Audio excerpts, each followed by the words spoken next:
एक राजपुरोहित थे। वे अनेक विधाओं के ज्ञाता होने के कारण राज्य में अत्यधिक प्रतिष्ठित थे। बड़े बड़े विद्वान उनके प्रति आदर भाव रखते थे, पर उन्हें अपने ज्ञान का लेशमात्र भी अहंकार नहीं था। उनका विश्वास था कि ज्ञान और चरित्र का योग ही लौकिक एवं परमार्थिक उन्नति का सच्चा पथ है।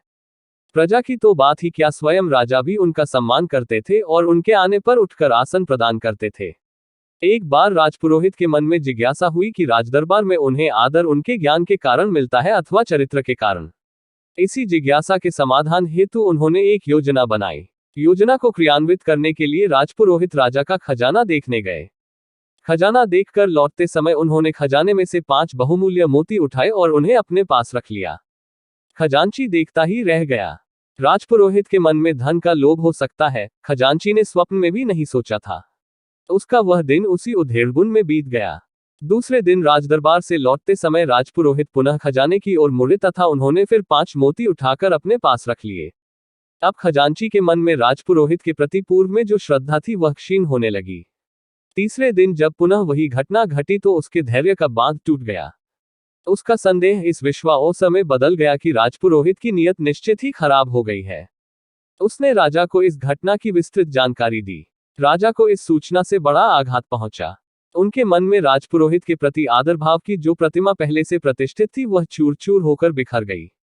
चौथे दिन जब राजपुरोहित सभा में आए तो राजा पहले की तरह न सिंहासन से उठे और न उन्होंने राजपुरोहित का अभिवादन किया, यहां तक कि राजा ने उनकी ओर देखा तक नहीं। राजपुरोहित तत्काल समझ गए कि अब योजना रंग ला रही है। उन्होंने जिस उद्देश्य से मोती उठाए थे वह उद्देश्य अब पूरा होता नजर आने लगा था।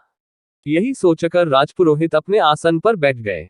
राजसभा की कार्यवाही के बाद जब अन्य दरबारियों की भांति राजपुरोहित भी उठकर अपने घर जाने लगे तो राजा ने उन्हें कुछ देर रुकने का आदेश दिया।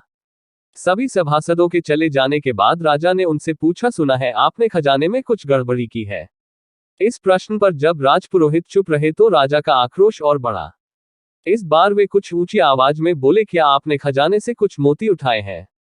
राजपुरोहित ने मोती उठाने की बात को स्वीकार किया। राजा का अगला प्रश्न था, आपने कितने मोती उठाए और कितनी बार? राजा ने पुनः पूछा, वे मोती कहाँ है? राजपुरोहित ने एक पुड़िया जेब से निकाली और राजा के सामने रख दी जिसमें कुल 15 मोती थे।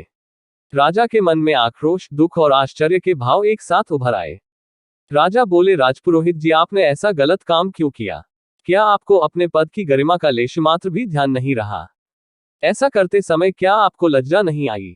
आपने ऐसा करके अपने जीवन भर की प्रतिष्ठा खो दी। आप कुछ तो बोलिए, आपने ऐसा क्यों किया? राजा की अकुलाहट और उत्सुकता देखकर राजपुरोहित ने राजा को पूरी बात विस्तार से बताई तथा प्रसन्नता प्रकट करते हुए राजा से कहा, राजन, केवल इस बात की परीक्षा लेने हेतु कि ज्ञान और चरित्र में कौन बड़ा है, मैंने आपके खजाने से मोती उठाए थे। अब मैं निर्विकल्प हो गया हूँ। यही नहीं, आज चरित्र के प्रति मेरी आस्था पहले की अपेक्षा और अधिक बढ़ गई है। ये सुनकर राजा ने उठकर राजपुरोहित को अपने गले से लगा लिया और कहा, वास्तव में आपने चरित्र की श्रेष्ठता सिद्ध कर अपना सम्मान और बढ़ा लिया है।